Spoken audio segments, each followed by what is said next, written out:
तो फाइनली आज के दिन Thor love and thunder release हो गई है और अब तक हमने इस मूवी से जितना एक्सपेक्ट किया था ये उससे भी कई ज्यादा अच्छी मूवी निकली। और इस मूवी को जिस कैरेक्टर ने सबसे खास बनाया है वो है इस मूवी का मेन विलन यानी कि गॉर द गॉड बुचर। क्योंकि थॉर का ये पावरफुल विलन अकेले ही थॉर, माइटी थॉर और वेलकरी जैसे 3 पावरफुल सुपर हीरोज पर भारी पड़ गया था। तो इसीलिए बिना टाइम गवाए Thor love and thunder movie का एक्सप्लेनेशन को स्टार्ट करते हैं और इस मूवी की स्टोरी और उसकी एंडिंग को जानते हैं। तो वीडियो बहुत ही कमाल की होने वाली है, इसीलिए इसे पूरा एंड तक जरूर देखें। और अगर आप हमारे चैनल पर नए हैं तो सब्सक्राइब के लाल बटन के साथ साथ बेल आइकन को भी दबा लें ताकि इस चैनल की सारी लेटेस्ट वीडियोस आप सबसे पहले देख सकें। वैसे अब गॉर द गॉड बुचर के बाद अगर आप थॉर के उन विलन्स के बारे में जानना चाहते हैं जो कि अब हमें गॉर के बाद दिखने वाले हैं तो हमने इस टॉपिक पर एक कमाल की वीडियो बना रखी है जिसका नाम है top 10 upcoming villains of Thor in MCU. तो अगर आप चाहें तो इस वीडियो को कंप्लीट देखने के बाद आप उस वीडियो को भी देख सकते हैं, लिंक नीचे डिस्क्रिप्शन में है। तो आइए अब बिना किसी देरी के आज के इस कमाल की वीडियो को स्टार्ट करते हैं।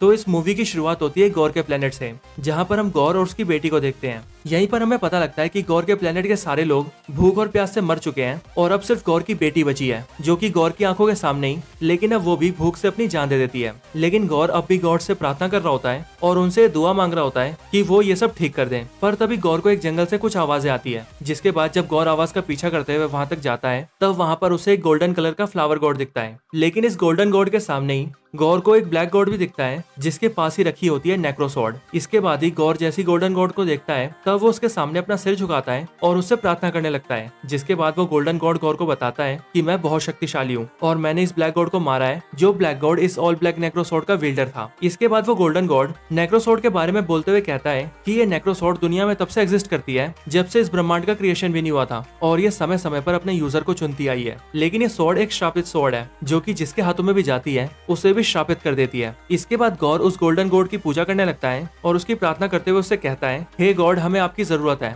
हमारे प्लेनेट के सारे लोग मारे गए हैं, इसीलिए अब आप ही हमारी मदद कर सकते हैं। लेकिन वो गोल्डन गॉड गॉर से कहता है कि तुम लोगों की जान की कोई कीमत नहीं है, तुम्हारे मरने से हमें कोई फर्क नहीं पड़ेगा। और ये कहकर वो गॉर का मजाक उड़ाने लगता है। गॉर अपने गॉड के मुंह से ये बातें सुनकर बहुत शौक हो जाता है। जिसके बाद गॉर उससे कहता है कि तुम गॉड्स पूजा के लायक नहीं हो और तुम्हें तो गॉड कहलाने का भी हक नहीं है। लेकिन ये सुनते ही गोल्डन गॉड गुस्सा हो जाता है और वो गॉर को जान से मारने लगता है। पर तभी ऑल ब्लैक नेक्रोसॉर्ड जो कि जमीन पर पड़ी होती है वो हवा में उड़ते हुए गॉर के हाथों में आ जाती है और गॉर से कहती है कि सारे गॉड्स को मार दो क्योंकि ये गॉड्स इसी लायक है। जिसके बाद गॉर नेक्रोसॉर्ड से उस गोल्डन गॉड को मार देता है और इसके बाद गॉर कसम खाता है कि अब वो ब्रह्मांड के सारे गॉड्स को मार देगा। इसके बाद गॉर एक एक करके यूनिवर्स के सारे गॉड्स को मारने लगता है और अलग अलग प्लैनेट्स पर जाकर उन गॉड्स को ढूंढ ढूंढ कर उनकी जान लेने लगता है। लेकिन फिर वहीं दूसरी तरफ हमें थॉर दिखाया जाता है जो कि एक जगह पर बैठकर मेडिटेशन कर रहा होता है। और फिर हमें गॉर की आवाज आती है जो कि कुछ बच्चों को थॉर की स्टोरी सुनाता है। और जैसे जैसे गॉर उन बच्चों को स्टोरी सुनाता है वैसे वैसे दूसरी तरफ हमें थॉर का ट्रांसफॉर्मेशन दिखता है जो कि अब मेहनत कर करके खुद को पहले की तरफ फिट कर लेता है। इसके बाद ही हमें एक प्लेनेट दिखाया जाता है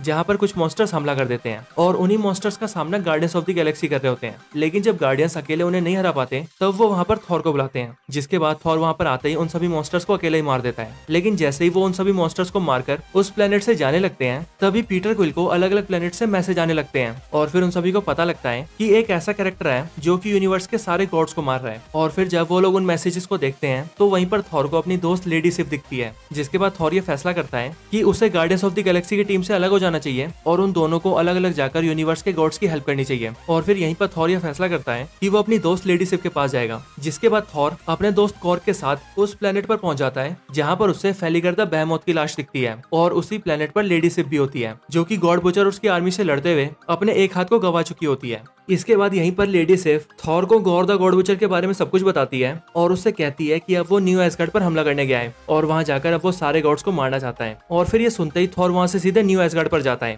फिर इसके बाद ही हमें अर्थ का सीन दिखाया जाता है जहां पर हम जेन फॉस्टर को देखते हैं और फिर यहीं पर हमें पता लगता है कि जेन फॉस्टर को कैंसर हो चुका है और अब वो कुछ ही दिनों में मरने वाली है। लेकिन फिर जेन फॉस्टर जब हॉस्पिटल से आकर अपने घर पे बैठी होती है तभी वो एक बुक के अंदर म्योनिर का नाम पढ़ती है। जिसके बाद उसे ये फील होता है कि उसे म्योनिर के पास जाना चाहिए और फिर ये डिसाइड करते ही जेन फॉस्टर न्यू एसगार्ड पहुंच जाती है और वहां जाकर टूटे हुए म्योनिर को देखती है। लेकिन जेन फॉस्टर को अपने पास देखते ही वो टूटा हुआ म्योनिर हिलने लगता है और सीधे उसके हाथों में आ जाता है, जिसके बाद जेन फॉस्टर बनती है माइटी थॉर। फिर न्यू एसगार्ड पर रात हो जाती है, जिसके बाद हम ये देखते हैं कि गॉर अपनी ब्लैक मॉन्स्टर्स की आर्मी के साथ न्यू एसगार्ड पर अटैक कर चुका है और एक एक करके वहाँ के लोगों को मारने की कोशिश कर रहा है। पर तभी वहाँ पर थॉर आ जाता है और वो गॉर की आर्मी से लड़ने लगता है, जिसके बाद वेलकरी और एसगार्ड के बाकी सोल्जर्स भी वहाँ आकर फाइट करने लगते हैं और फिर तभी वहाँ एंट्री होती है माइटी थॉर की। इसके बाद थॉर का सामना पहली बार गॉर द गॉड बुचर से होता है, जो कि पहले तो थॉर पर भारी पड़ता है, लेकिन फिर उसके बाद थॉर अपने स्टॉर्म ब्रेकर के साथ गॉर को हरा देता है। जिसके बाद गॉर अपनी आर्मी के साथ वहाँ से भागने लगता है और वहाँ से भागते भागते वो एसगार्ड के सारे बच्चों को अपने साथ ले जाता है। इसके बाद जैसे ही गॉर और उसकी आर्मी जाती है,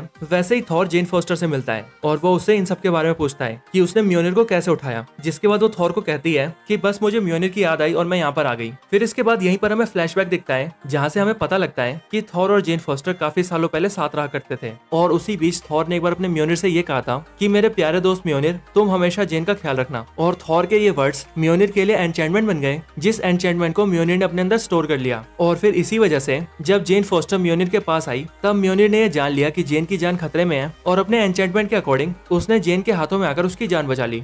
इसके बाद ही हमें फिर से प्रेजेंट दिखाया जाता है, जहाँ पर थॉर, माइटी थॉर और वेलकरी सारे एसगार्डियन से बोल रहे होते हैं कि हम अपने एसगार्ड के बच्चों को सही सलामत वापस लेकर आएंगे। और फिर थॉर, माइटी थॉर और वेलकरी तीनों मिलकर बच्चों को वापस लाने के बारे में सोचने लगते हैं। पर फिर यहीं पर हेमडाल का बेटा, जिसका नाम एक्सेल है, वो थॉर से कम्युनिकेट करता है। ठीक वैसा ही कम्युनिकेशन जैसा कि हमने थॉर रैग्नारोक के अंदर थॉर और हेमडाल को करते हुए देखा था। और एक्सेल ऐसा इसीलिए कर पाता है क्योंकि उसके पास भी अपने फादर हेमडाल जैसी पावर्स होती है। इसके बाद जब एक्सेल थॉर से कम्युनिकेशन बनाता है, तब थॉर उन सारे बच्चों को देख पाता है और फिर थॉर को ये पता लगता है कि गॉर एसगार्ड के सारे बच्चों को लेकर शैडो रियल में आ चुका है, एक ऐसी जगह जहाँ पर सिर्फ अंधेरा है और इसीलिए गॉर यहाँ पर बहुत पावरफुल है। और यहाँ पर गॉर ने उन सभी बच्चों को एक पिंजरे में बंद कर रखा है। थॉर को जैसे उन बच्चों के बारे में पता लगता है, वैसे ही वो कम्युनिकेशन के जरिए उन बच्चों से कहता है कि चिंता वाली कोई बात नहीं है, मैं तुम सबको बचाने आ रहा हूँ। और फिर इसके बाद ही थॉर वहाँ पर जाने की तैयारी करने लगता है। लेकिन फिर यहीं पर थॉर, माइटी थॉर और वेलकरी ये डिसाइड करते हैं कि वो लोग अकेले गॉर को नहीं हरा सकते। इसीलिए थॉर उनसे कहता है कि हमें बाकी के सारे गॉड्स को अपने साथ लेना होगा, ताकि हम एक टीम की तरह मिलकर गॉर को हरा सकें। और इसीलिए बाकी गॉड्स को साथ लेने के लिए वो तीनों ही ओमनीपोटेंट सिटी जाते हैं। वैसे अगर आपने मेरी Thor, god of thunder, God of storyline वाली वीडियो देखी होगी, तब आपको ये पता होगा कि मैं कौन से ओमनीपोटेंट सिटी की बात कर रहा हूँ। ओमनीपोटेंट सिटी एक ऐसी सिटी है जिसे आप यूनिवर्स के सारे गॉड्स का पार्लियामेंट कह सकते हैं। और मार्वल कॉमिक्स के अंदर ऐसा बताया गया है कि इस सिटी के अंदर यूनिवर्स के सारे गॉड्स की सारी इन्फॉर्मेशन है। और एमसीयू के अंदर हमें ये दिखाया गया है कि ओमनीपोटेंट सिटी के अंदर यूनिवर्स के सारे गॉड्स इकट्ठा होते हैं और इसी सिटी के अंदर रहा करते हैं। और इस सिटी को रूल करता है ज़ियुस, द गॉड ऑफ स्काई। इसके बाद थॉर, माइटी थॉर, वेलकरी और कॉर्ग चारों ही ओमनीपोटेंट सिटी आते हैं और ज़ियुस से मदद मांगते हैं और उससे कहते हैं कि हमें गॉड बुचर को हराने के लिए साथ मिलना होगा। लेकिन ज़ियुस थॉर से साफ साफ कहता है कि वो गॉड से डरता है, इसीलिए वो गॉड का सामना नहीं करेगा। और बची बात उनके मरने की, तो इस जगह के बारे में सिर्फ गॉड जानते हैं, इसीलिए गॉड कभी भी यहाँ नहीं पहुंच पाएगा। और यहीं पर ज़ियुस थॉर से ये भी कहता है कि गॉड के पास नेक्रोसॉर्ड है और मैं जानता हूँ कि अगर उससे अभी भिड़ा जाए तो वो अपने नेक्रोसॉर्ड से हम सभी को मार देगा, इसीलिए हम में से कोई भी उसका सामना नहीं करेगा। पर यहीं पर ज़ियुस थॉर से ये भी कहता है कि अब थॉर को भी वहीं पर रुकना पड़ेगा, क्योंकि अब वो थॉर को गॉड से लड़ने नहीं देगा। और ऐसा इसीलिए क्योंकि ओमनीपोटेंट सिटी के बारे में सिर्फ गॉड्स ही जानते हैं और इसीलिए अगर उनमें से कोई गॉड यानी कि थॉर गॉड से फाइट करेगा, तो ज़ियुस को ये डर है कि कहीं गॉड थॉर से ओमनीपोटेंट सिटी का एड्रेस ना निकलवा ले, क्योंकि अगर ऐसा होता है तो फिर सारे गॉड्स की जान खतरे में आ सकती है। लेकिन थॉर ज़ियुस को कायर बोलता है, जिस पर ज़ियुस गुस्सा हो जाता है और वो थॉर के ऊपर अपने थंडरबोल्ट वेपन से अटैक कर देता है। लेकिन थॉर उस वेपन को अपने हाथों से पकड़ लेता है और उससे ज़ियुस पर अटैक कर देता है, जिससे ज़ियुस का वेपन ज़ियुस के आर पार हो जाता है और ज़ियुस नीचे गिर जाता है और ऐसा लगता है कि ज़ियुस मारा जा चुका है। इसके बाद ही वेलकरी थॉर से कहती है कि हमें ज़ियुस का वेपन ले लेना चाहिए, क्योंकि ज़ियुस के वेपन थंडरबोल्ट के अंदर लगभग स्टॉर्म ब्रेकर जितनी पावर्स हैं और वो भी स्टॉर्म ब्रेकर की तरह ही किसी को भी कहीं भी टेलीपोर्ट कर सकता है। इसीलिए ज़ियुस को हराने के बाद थॉर ज़ियुस के थंडरबोल्ट को ले लेता है और फिर वो चारों वहां से बाहर निकल जाते हैं। वहां से बाहर निकलने से पहले उन पर ज़ियुस की आर्मी के बहुत से वॉरियर्स हमला कर देते हैं, लेकिन वो चारों ही उनसे फाइट करके वहां से निकल जाते हैं। पर वहां पर फाइट करने के दौरान ही थॉर का फ्रेंड कॉर्ग जख्मी हो जाता है और उसकी बॉडी पूरी तरह से टूट जाती है, लेकिन कॉर्ग अभी भी जिंदा होता है। इसीलिए थॉर कॉर्ग के फेस को अपने साथ ले लेता है ताकि वो कॉर्ग को फिर से एक नई बॉडी दे सके। थॉर अपने साथियों के साथ वहां से निकल जाता है, लेकिन वहीं पर ज़ियुस ने थॉर को यह भी बताया होता है कि वो जानता है कि गॉर का प्लान क्या है। गॉर अब सीधा इटर्निटी के पास जाना चाहता है और उससे ये विश मांगना चाहता है कि यूनिवर्स के सारे गॉड्स मारे जाएं। और इटर्निटी को लेकर ये कहा जाता है कि जो भी बीइंग सबसे पहले इटर्निटी के पास जाएगा, इटर्निटी उसकी एक विश को पूरा करेगा। पर इटर्निटी तक पहुंचने के लिए किसी को भी गेट ऑफ इटर्निटी को खोलना पड़ेगा, लेकिन उस गेट ऑफ इटर्निटी की चाबी क्या है और कहाँ रखी है, इस बारे में कोई नहीं जानता। फिर इसके बाद ही थॉर माइटी थॉर और वेलकरी के साथ शैडो रियाल पहुंचता है और वहां जाकर गॉर को ढूंढने लगता है। पर जैसे ही ये लोग यहाँ पर पहुंचते हैं तभी माइटी थॉर को वहां पर एक ड्राइंग दिखती है, जिस ड्राइंग के अंदर गेट ऑफ इटर्निटी की फोटो बनी होती है और उसकी चाबी की भी फोटो होती है। और फिर उस ड्राइंग को देखते ही जेन फॉस्टर को ये पता लग जाता है कि गेट ऑफ इटर्निटी की चाबी और कुछ नहीं बल्कि स्टॉर्म ब्रेकर ही है। और फिर इस बारे में पता लगते ही जेन फॉस्टर जल्दी से थॉर से उसका स्टॉर्म ब्रेकर लेती है और उसे दूर स्पेस में फेंक देती है। जिसके बाद जब थॉर माइटी थॉर से इस बारे में पूछता है तब वो थॉर और वेलकरी को बताती है कि गेट ऑफ इटर्निटी की चाबी स्टॉर्म ब्रेकर ही है और ये सब गॉर का प्लान है ताकि वो हमें यहाँ पर बुला सके और स्टॉर्म ब्रेकर को थॉर से छीन सके। पर तभी हम देखते हैं कि उन तीनों के सामने गॉर आ जाता है जो कि अपने नेक्रोसॉर्ड की हेल्प से उन तीनों को कैद कर लेता है। पर वो तीनों अपने आप को छुड़ा लेते हैं और गॉर से लड़ने लगते हैं। लेकिन उस फाइट में लड़ने के दौरान ही जब वेलकरी ज़्यूस का थंडरबोल्ट यूज करके गॉर पर अटैक कर रही होती है तभी गॉर थंडरबोल्ट को उसके हाथों से छीनकर उससे वेलकरी की पीठ पर हमला करता है और उस थंडरबोल्ट को वेलकरी के आर पार कर देता है। जिसके बाद थॉर और माइटी थॉर ये डिसाइड करते हैं कि उन्हें इस फाइट से अभी पीछे हटना होगा और वेलकरी की जान बचाने के लिए अर्थ पर जाना होगा। और इसीलिए थॉर अपने स्टॉर्म ब्रेकर से बाइफ्रोस्ट खोलता है और सबको वहां से ले जाने लगता है। पर जैसे ही थॉर स्टॉर्म ब्रेकर से बाइफ्रोस्ट खोलता है वैसे ही गॉर स्टॉर्म ब्रेकर को पकड़ लेता है और उसे थॉर के हाथों से छीनने लगता है। और क्योंकि बाइफ्रोस्ट का इफेक्ट बहुत ज्यादा पावरफुल होता है इसीलिए थॉर से उसका स्टॉर्म ब्रेकर छूट जाता है और वो तीनों अर्थ पर पहुंच जाते हैं और दूसरी तरफ स्टॉर्म ब्रेकर गॉर के हाथों में आ जाता है। जिसके बाद गॉर गेट ऑफ इटर्निटी को खोलने के लिए निकल जाता है। गॉर से हुई फाइट की वजह से वेलकरी के साथ साथ माइटी थॉर भी काफी जख्मी हो जाती है। इसीलिए थॉर उन दोनों को हॉस्पिटल ले जाता है जहाँ पर पहुंचकर थॉर को ये पता लगता है कि जब जब जेन फॉस्टर म्योनिर को समन करेगी तब वो माइटी थॉर तो बन जाएगी लेकिन उसका कैंसर और भी ज्यादा बढ़ता जाएगा और इवेंचुअली उसकी जान चली जाएगी। वैसे ऐसा ही कुछ हमें कॉमिक्स में भी दिखाया गया है क्योंकि मार्वल कॉमिक्स के अंदर भी हमें यही बताया गया है कि जब जब जेन फॉस्टर म्योनिर को समन करती थी तब उसका कैंसर बढ़ता जाता था। इसके बाद इस बारे में पता लगता ही थॉर जेन फॉस्टर से कहता है कि अब वो कभी भी म्योनिर को समन नहीं करेगी क्योंकि अब अगर जेन फॉस्टर एक और बार भी माइटी थॉर बनी तो वो शायद जिंदा नहीं रहेगी। इसके बाद थॉर वेलकरी और जेन फॉस्टर से कहता है कि तुम दोनों यहीं आराम करो, मैं अकेला गॉर से लड़ूंगा और सारे बच्चों को बचा कर लाऊंगा। इसके बाद वेलकरी उसे ज़्यूस का थंडरबोल्ट भी देती है ताकि उसकी हेल्प से वो गॉर से फाइट कर सके। फिर इसके बाद ही गॉर थंडरबोल्ट की हेल्प से खुद को टेलीपोर्ट कर लेता है और शैडो रियाल पहुंच जाता है जहाँ पर पहुंचते ही वो गॉर को देखता है जो कि स्टॉर्म ब्रेकर की मदद से गेट ऑफ इटर्निटी को ओपन कर रहा था। यहाँ पर पहुंचते ही वो बच्चों को भी देखता है और फिर थॉर अपनी पावर से उन बच्चों को भी पावर दे देता है। जिसके बाद वो सारे बच्चे गॉर की शैडो आर्मी से फाइट करने लगते हैं और थॉर गॉर से फाइट करने लगता है। लेकिन गॉर थॉर पर भारी पड़ता है और उसे मारने की कोशिश करता है और लगभग अपने नेक्रोसॉर्ड से थॉर को मारने ही वाला होता है। लेकिन फिर तभी वहाँ पर माइटी थॉर भी आ जाती है जो कि अपने म्योनिर से गॉर को दूर गिराती है।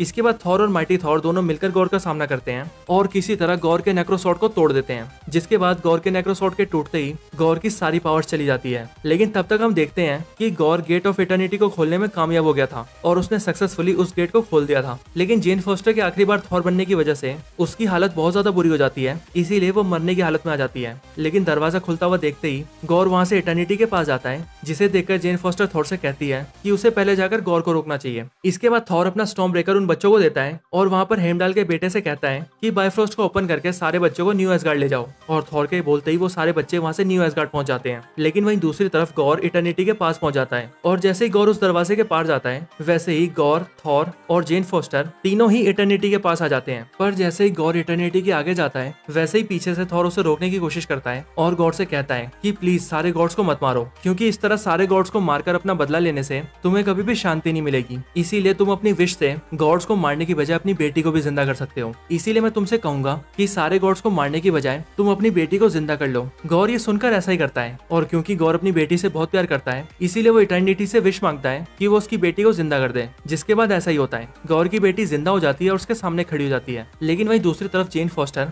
थॉर के हाथों में अपनी जान दे देती है। और वहीं बात करें गौर की तो नेक्रोसॉर्ड के खत्म होने के बाद ही गौर भी अब बहुत ज्यादा कमजोर हो चुका था और इसीलिए अब वो भी मरने वाला था। इसीलिए अपनी बेटी से आखिरी बार गले मिलकर गौर थॉर से कहता है कि प्लीज मेरी बेटी का ध्यान रखना और इसकी अच्छे से परवरिश करना। जिस पर थॉर गौर से हाँ कहता है और फिर इसके बाद ही गौर भी खत्म हो जाता है। जिसके बाद थॉर गौर की बेटी को लेकर वहां से चला जाता है। फिर इसके बाद ही हमें न्यू एसगार्ड का सीन दिखता है जहाँ पर हम देखते हैं कि सारे बच्चे अपने घर वापस आ चुके हैं और अब वेलकरी उन सबको वॉरियर की ट्रेनिंग दे रही है ताकि अगर ऐसी कोई सिचुएशन फिर से आए तो वो बच्चे उस सिचुएशन का सामना कर सके। और वेलकरी के साथ ही लेडी सिव भी बच्चों को ट्रेनिंग देती है। इसके बाद ही हम थॉर को देखते हैं जो कि गौर की बेटी की परवरिश कर रहा होता है और यहीं से हमें पता लगता है कि थॉर और गौर की बेटी अब साथ में रहेंगे। और यहीं पर हमें गौर की बेटी के बारे में ये भी पता लगता है कि उसके अंदर भी गॉड जैसी पावर्स हैं और ऐसा इसीलिए क्योंकि उसे इटर्निटी ने जीवन दान दिया है जिस वजह से उसके अंदर भी गॉड लाइक पावर्स हैं। और फिर इसके बाद ही हम ये देखते हैं कि थॉर और गॉर की बेटी एक दूसरे प्लेनेट पर जाते हैं, जहाँ पर थॉर अपने हाथों में म्योनिर लेता है और गॉर की बेटी के हाथों में अपना स्टॉर्म ब्रेकर दे देता है, जिसके बाद वो दोनों मिलकर उन सभी मॉन्स्टर से लड़ने लगते हैं। और फिर यहीं पर ये मूवी एंड हो जाती है और मूवी की एंडिंग के साथ ही हमें ये दिखाया जाता है कि Thor love and thunder movie के अंदर